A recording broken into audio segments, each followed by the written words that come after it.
Well, it's really an honor today to be in the studio with an inductee into the Wingnut Hall of Fame.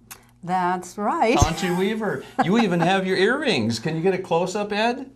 Let me see. I'm going to nominate you for Wingnut of the Month. Would that be all right? Why not the year? Maybe. Well, tell us about a conversation that you had today with the governor's office. And Well, okay. I was aware of the fact that today is the deadline for when states have to decide what they're going to do with the exchanges. yes. So, expecting a forceful comment from the governor's office, I called yesterday and didn't get anybody that could tell me. So I called again this morning and spoke with a young lady, and she is, I believe, the governor's publicist. She told me that, well, it was already announced in September that the state would not be setting up an exchange, which, you know, if you want to parse words, one could argue that the exchange is already set up, so there's no need to do it again. No need to. Yes, it's already built. Right, right. So I asked her about that, and she said that the announcement had been made in September, but I insisted that there's this foolishness about what if we partner or cooperate in some way with the federal government. You used the word foolishness. I've heard the governor using the word nonsense. Would you say maybe this is nonsense? Well, maybe his word is better than mine, but it was told to me then that the federal government would be paying for it, but we would be running it, so we would really be in control. There's the word, control. Do you think for a hot second that we will have control, or will we just be steering?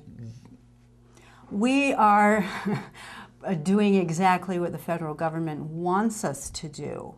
Yes. Because we are running a de facto state exchange in that way. Certainly the money is coming from the federal government, but we are doing their bidding. Much of the money's already here. That's right. Yeah, millions and millions and millions. Yes.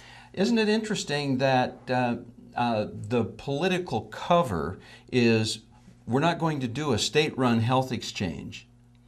Yes, we're in minimal compliance, which really, I must say, that phrase just ignited a fire in me, because this is just, pardon the expression, but BS. Because it's just a euphemism. These words are things that probably have been focus group tested that play well, but this one isn't going to play well. The destination is exactly the same. That's right. Hasn't changed a bit. No, nothing changes. It's just that now the state government is acting as an agent for the federal government. And because we are doing that, then our businesses in our state have no protections from the requirements and penalties of the Obamacare law. I did insist that we should be defiant. She said, well, and I told her she's a good soldier. She does have loyalty for the people she works for. But she's wrong. And one of the reasons she's wrong is we will not be in control because we are not free if we are going to hop to, as the federal government requires. We're not free to make any changes or do anything that the federal government disapproves of. The only thing that we could do is do something over and above the requirements, Yes. something more, Yes. more harmful or more difficult for the people that will be suffering under this law. I found it interesting what she told you about insurance companies. Oh yes, that if the feds come in and run the exchange, our private insurance companies will go bankrupt. However, that's going to happen anyway.